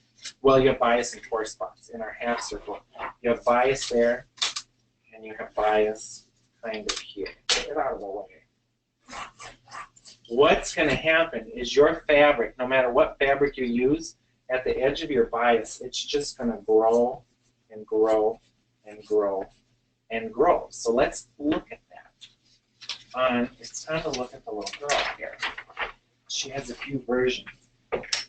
I cut this beautiful polka dot circle skirt out this morning, and I'm going to measure my pattern and her front, and then I'm going to measure where the bias is, just so you can go like, yep, we all know bias is a nightmare. And then we're going to talk about bias being a nightmare. My skirt pattern is 13 inches long. The center front of my skirt, which is moved a little bit, is like, I cut a little seam allowance. It's 13 and a half because I added a quarter to the top and bottom. Now, I don't know, you can kind of see there's a longer part here, right? So here's my front right here, and now I've got this longer part that's too wonky. That shows, doesn't it? Yeah, you can see part of this is longer. That's the bias. If I measure my bias spot, and this has just been hanging here since this morning, it's 16 inches long. So even in miniature, this has grown 3 inches on the bias. I'm going to steam it a little bit real quick, and then we're going to see even how much more it's going to grow. So I've hemmed my skirt. She's been in the show a while, and then somebody comes along and steams it a little bit. And when they steam it, they're going to give it a little brush, and they're actually going to make it longer unintentionally. Now, oh man, can you see it? Oh yeah, it got even longer.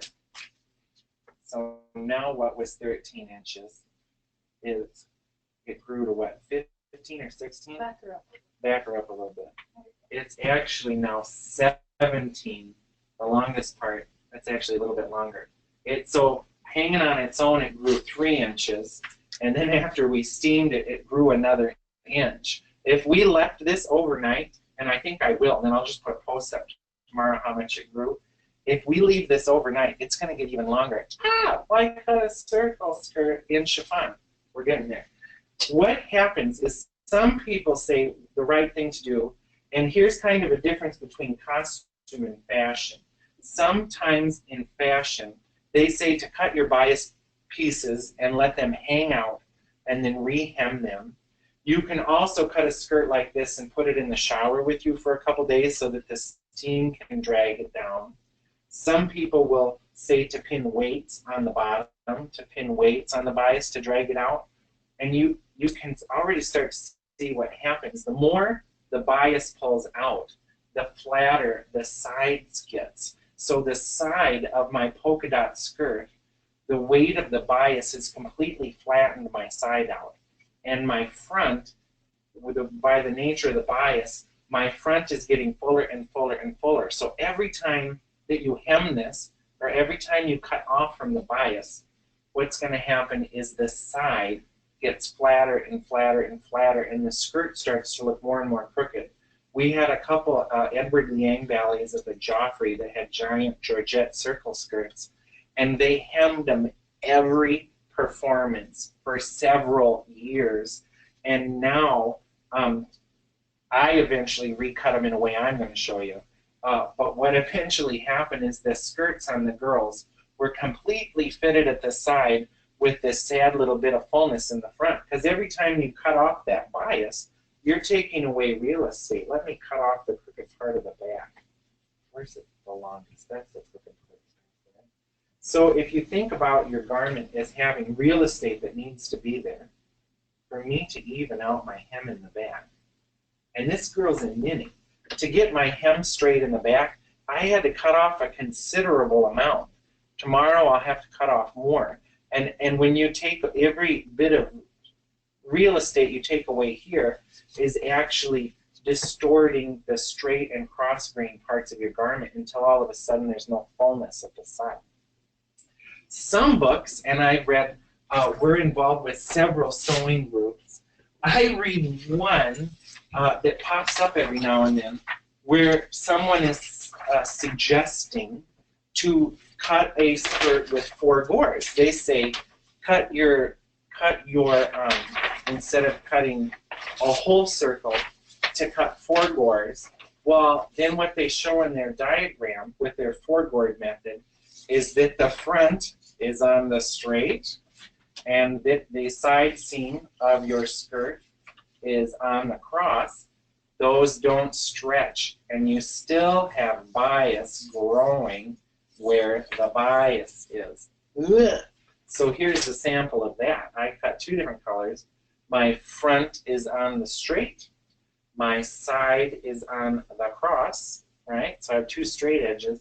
Now, same frickin' problem. My bias spots are continuing to grow. Some people will say, I don't want to see the seams in that dress.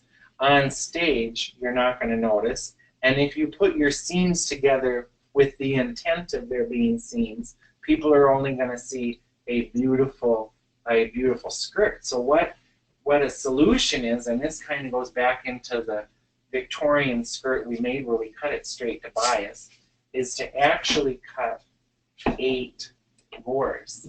So let me grab my pattern again. So no seams, 4 seams, and if you fold that in half again, now you have an 8 gore skirt. And what you can do is let each straight edge hold up the bias edge that it's next to. So you have a skirt with seams, so you might want to use if you're using sheer fabric, you might want to do French seams, nice French seams, or come visit Chicago and have us show you what a Barbara Matera seam is. And then, and I picked an even shiftier Georgette. This is organza actually. The organza is much stretchier than the chiffon. But when we look at our little skirt here now, we have a straight edge holding up a bias edge. And then in between our pieces, so this is bias on this side, this is straight on this side. By holding that bias up, this can't grow. That's kind of like how the architecture of fabric works. Like, you wouldn't want to get on a Bowen 747 where they said, oh, we took out a few pieces, but, you know, we're going anyway. So by cutting an 8 gored circle, it doesn't have the opportunity to grow anywhere. Even if we steam this bias edge cannot grow. So when I cut for performance, for theater or ballet, or even if somebody said to make me a gored skirt, I would cut it straight to bias because the time it takes me to put the seams in is less time than it takes me to hem it over and over again. And the other funny thing that happens with a skirt like this, remember earlier we were talking about weight in fabric? If I took my skirt hemmer gizmo and I marked the hem of this completely around, if I marked a point on this all the way around, then I cut it, what's going to happen is the weight of this little section is actually what's keeping my hem straight. When I cut this little bit off, then for a few days my bias point is going to go up too high. So it's a nightmare, but know that it is. Yeah. Any questions about that? That's a bit of stuff. Let's also look at this little blue one again.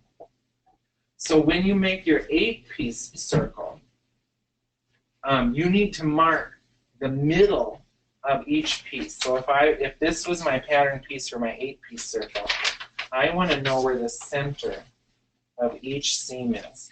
Because I want to evenly anchor my bias. So here's this part. So that's the center and that's the center. I want to make sure that that notch of my straight edge matches this notch of my bias edge. And I've also read somebody said, oh yeah, when that happens, you just run the length of one piece off the bottom and sew from the top to the bottom. Then you're going to have an even worse hem. So let's look. I left 2 edges of this blue, which probably doesn't show up on the table at all. I left 2 edges of this not sewn together because I want to show you in the organza. Does that show? Can you see? I've got my waist matched up. Look at how much the organza grows. Does that show? Yeah, you can kind of see that. So right here, this is all extra. The organza grew a ton. And so what I'm going to do is those notches that I put on my pattern, I actually am going to match that notch up. You want to evenly ease the bias back on. And if you put your bias edge towards your feed dogs of your sewing machine or serger, so now I'm going to match my hem up. And what's crazy is that bias bit will fit in there without any wrinkles. It will just, look, I don't even have to fudge it. It just lays right back in there perfectly. That part that was about 3 inches too long, all of a sudden now just fits. So you don't want to run things off the edge. If somebody tells you you have a long edge to run it off the edge, don't believe them. Send them my way. I'll straighten. I'll straighten up, right? So my bias bubble, as soon as I lay my hands behind it, it all fits again. Then you'll have a nice skirt that you don't have to hem over and over and over and over and over and over. So we've got... People are excited about that. Right? I mean, it's so funny. Working in theater and in ballet, every time I ran across a circle skirt, I just thought, oh, why? Because it's just a nightmare. The people at the theater don't want to deal with it. The artistic director complains because her skirt hem is always crooked. If you just put a few seams in it, people aren't going to notice your seams. They're going to notice, oh, a beautiful ethereal skirt. And this skirt, after a couple nights, when she spins like crazy, pretty soon what's going to happen is by jacking with trimming that weight off, pretty soon you're going to have a chunk of her skirt that's really heavy. And when she spins, that weight is either going to go between her legs or it's going to flip out to the side and her skirt will never move beautifully. Right? Cool. Let's look again now. I think yes. Question? We got 5 minutes. Okay. I'm going to get a baby gate. So think of a couple more questions. We'll be done in 5 minutes, but then we usually take like 4 or 5 minutes of questions. So I'm going to just use my skirt board from our bias skirt. If anybody took our can-can class, this will look kind of familiar. Let me get a baby gate. What am I looking at? It's the top for a second row. If you do not have a Lady of Spain baby gate, get a Lady of Spain baby gate. I think on Amazon it's called a buttonhole spacer. I use mine to cut brownies. Let's talk about can-can skirts. So a can-can skirt, right, has rows, or a flamenco skirt, has marks on your skirt that have ruffles stitched to your line. But what you want to do is you want to make sure that every row of ruffle covers up the row, the header, or the seam allowance of the row below it. So the easiest way, and it's still what I do, is I actually draw myself a picture on my full-size skirt. So if we imagine this is my full-size skirt, you can do all sorts of things. I'm going to draw on 2 sides of it. I like to, when we did Don Quixote, I like to have my bottom ruffles be longer than my top ruffles. I like my ruffles to actually get shorter as they move up the skirt. So the actual length of my ruffle, I think it's more exciting if they go from big to small. They definitely don't have to. They can all be the same length. So if you're making them the same length, you just divide out and say, okay, here's where my ruffle goes. Here's where my next ruffle goes, right? That makes sense. So if they're the same length, you are just going to measure what your length is. 2.5 inches. My length is 2.5 inches. Then you have to decide how much do you want this ruffle to overlap the next ruffle. How much disguise do you want? And 1 inch is usually good, or a little bit more. Sometimes we just did a bunch of can-can skirts where the hidden part we put red, white, and blue bunting on. We wanted it to show, so we barely covered the seam allowance of the under ruffle. So if I have my 2-inch ruffle and I want 1 inch to overlap, I'm going to say that my finished ruffle that comes over needs to be 3.5 inches. So now I have a ruffle that's covering up the edge of the next ruffle, right? Then this guy is going to cover up 1 inch of that guy. It gets a little different at the top, and we're going to look at that right now. So I've got each ruffle overlapping by 1 inch. Now, at my top, oh, actually, I evenly spaced my top. I lied. It's going to be the same thing. I'm going to also cut a 3-inch ruffle. Where the top would get different is if you have different lengths of ruffle. So here, what you're going to actually do is measure each space and decide how much you want to overlap. So this is 3.5. My next space is 3. Oh, I'm good. My next one is 2.5. Folks, I'm not making this up. Oh, this one's not quite 2.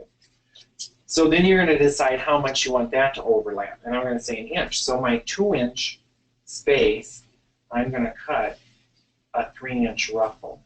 My 2.5-inch space, I'm going to cut a 3.5-inch ruffle. My 3-inch space, I'm going to cut a 4-inch ruffle. Okay? Now, I'm saying 4-inch ruffle. That's my ruffle finished. So my 4-inch ruffle, I'm not cutting a 4-inch strip of fabric.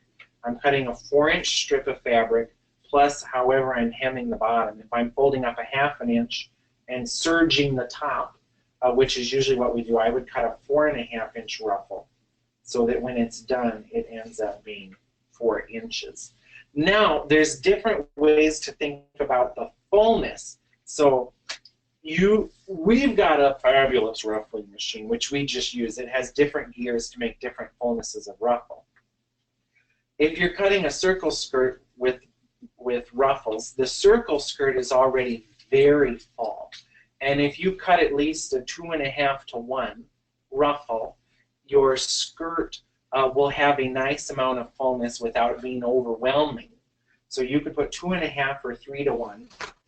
We're about done with this, then we'll take questions. You could put 2.5 or 3 to 1 on each of these spots, right?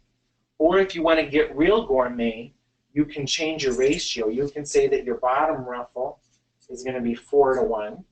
Your next ruffle is going to be 3.5 to 1, and I'll tell you what this means in a second. Your next ruffle is going to be 3 to 1. Your next remaining ruffles are all going to be 2.5 to 1. Or your top one can even be 2 to 1. So that it's less full around her waist, so you don't have this mega skirt exploding from her waist. But let's look at this one now, this evenly spaced one. Let's say that we want all our ruffles to be 2 to 1. Here's where this can go wrong. Your 2 to 1 ratio needs to be figured out at the bottom of your ruffle. I've seen where people have posted a ruffled skirt and they say, what happened? They measured where their ruffle was sewn on, not where the fullness of their ruffle exists on the skirt.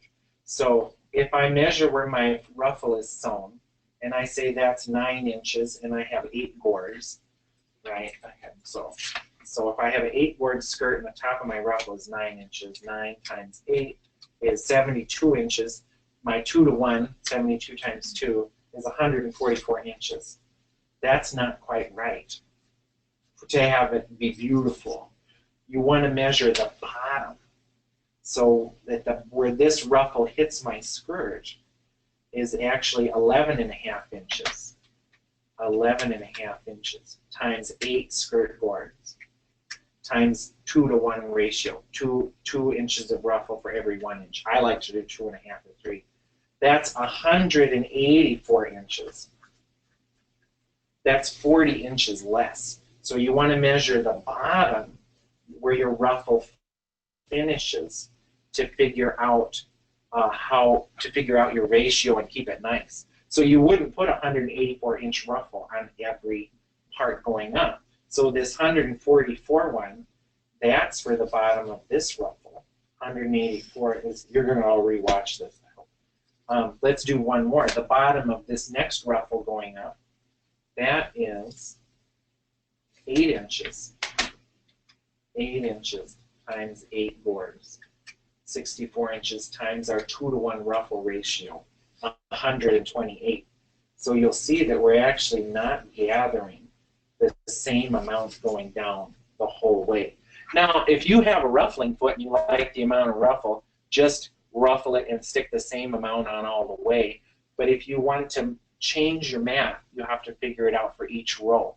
Then what you can do is ruffle it and just divide your ruffle into 4ths or 8ths so that if you have to snap the thread of your ruffle, you're evenly putting it on. Or if you have more ruffle, you're evenly switching it on. I think that answered for the person that emailed in this question. I can't say names. We'll say it was Gwen. So question time. With your different methods to prevent growth, does that also work with knits? I wouldn't do it on knit. Here, point the camera. I want him to see me.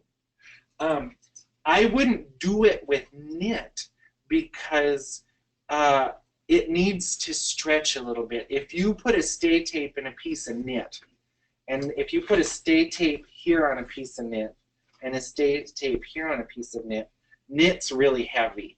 The middle of it is going to still want to grow a little bit, and it's going to make bubbles on either side of your stay tape, or it's going to make laddered seams, like when you have no puckers, but you have these weird, like whiskery things, that might happen. Now, if you do it, if you cut a dress out of stretch mesh, this kind of stuff, like lycra-y stuff we use in the Leo class, it's so, it bounces back nice both directions. You can cut this stuff, usually this stretchy mesh across the bias any which way, serge it together, and it actually doesn't really grow that much. But play with it, definitely play with it. I knocked all the dress forms over. Okay. When you were making that high-low yes. skirt, yeah. How do you blend the hem together? You just, let me grab a piece of my high-low skirt. I think you crumpled it up. Did I throw it away? Let's say, I'll cut this out, school teacher style. Let's say this is my, we're just going to cut a piece out. Okay, I've got this piece right. Here's the front of my dress. Here's the back of my dress. I cut off the side seam, right? And I'm going to split this open.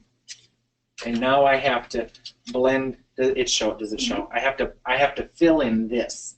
So a nice way to do it is measure this side of your skirt if you want to make the blend really nice. I just know that this is too long, right? And that I need to put a nice curve from this point through to this point. I just eyeball it. But if you want to get really nice, I'm going to say that's 3 inches, and this is 4 inches, and I've split this down the center. I want to make my center 3.5. So I'm going 3, 3.5, 4. If you want to split it again, you would go 3 inches, 3.25 inches, 3.5 inches, 3 3/4 inches, 4. And the other thing that if you're doing this high-low stuff, actually, you'll see here, if you put more splits in it, if you just split it, if you put more splits into it, you have less guesswork with the blending. So can you see that? Does that help? If I put more splits in it, then I'm going to just aim for the middle of each of my sections of fabric or each of my sections of paper when I blend it together. So you can put the same amount of fullness in, but make the blending easier just by putting more splits. So will that answer that one? Could you add a flounce for more fullness and a gored circle? Oh, absolutely. What's a flounce? I'll show you that real quick. So I've got my skirt board here, right? Here's my skirt board. I want to put a flounce on the bottom of it. A flounce is a donut. This isn't gonna. This is gonna work. I'm gonna cut my donut out. I got a donut.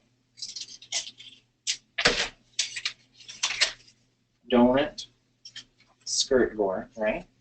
Now I'm going to just slice a straight edge of my donut because I want to sew straight edges to straight edges on a flounce. Now I've got this fullness here. I think this shows.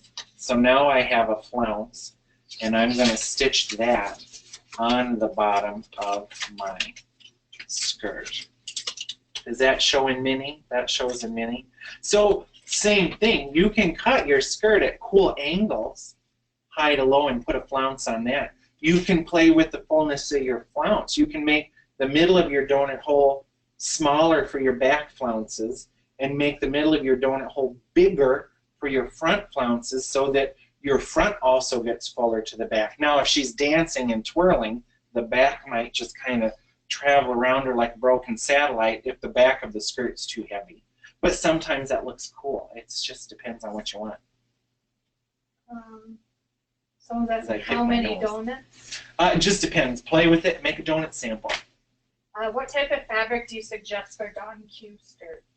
Well, it depends.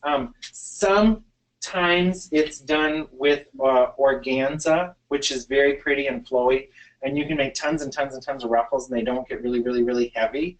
I like for Mercedes and Keytree, I like to do it with Georgette because they can whip it, and it works in with the dance better. Sometimes, like this stuff, if you whip it, it just kind of goes, huh. But Georgette's got a little more body, and when they do the violent stuff with it, it reacts better.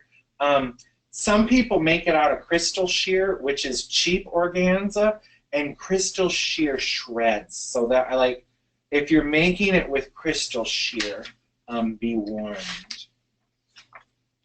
Any other questions? Yeah. Last question, or sign off, and we'll see you next time. Just message our Facebook business page. Yeah. Oh, yeah. I'll comment on that too. If I haven't had dinner with you, or Rachel hasn't had dinner with you, or we haven't celebrated a birthday together, we might still be your friend. But if you've got questions about any of this stuff, as much as we love it, we don't want to hear it at 1 a.m. And I think the other funny thing is I was talking with someone last night. Everybody forgets we're not in the time zone. So if you message our business page, that's the easiest. Yeah. Or take us to dinner, and then you can message us personally. Any tips on fishing line? Oh, yeah. We can make a little video showing that tomorrow. We call it a quinceanera hem, where you roll hem fishing line into serging to make something really, really full. I will warn you, though, if you're fishing lining a flounce like this, you want to straight stitch the edges of your flounce first so that your serger has something to grasp. Don't serge off your straight stitch. Like a little bit in from the edge, you want to put a straight stitch so that the needles of the serger have something to wrap around. And we'll make a little video of this. But if I fishing line this edge on the bias, shortly the fishing line is just going to rip right out. And then shortly after that, the whole piece of fishing line will rip off your ruffle. Fishing line works super good on straight pieces because there's no bias for the fishing line to rip off. But I'll show you how to put it on a flounce. How long for the video to be ready? The one from last night is almost done processing for the online upload, so they'll probably go out on Monday. And if the ones from yesterday that people got is ready today, I'll try to send that link out tonight. And everybody that gets videos, make sure you save that link somewhere, because it's your way to see the video over and over and over again. That's it. Is that it? I think so. You're welcome to click off. Thank you. We can't say anything bad until we know it's turned off.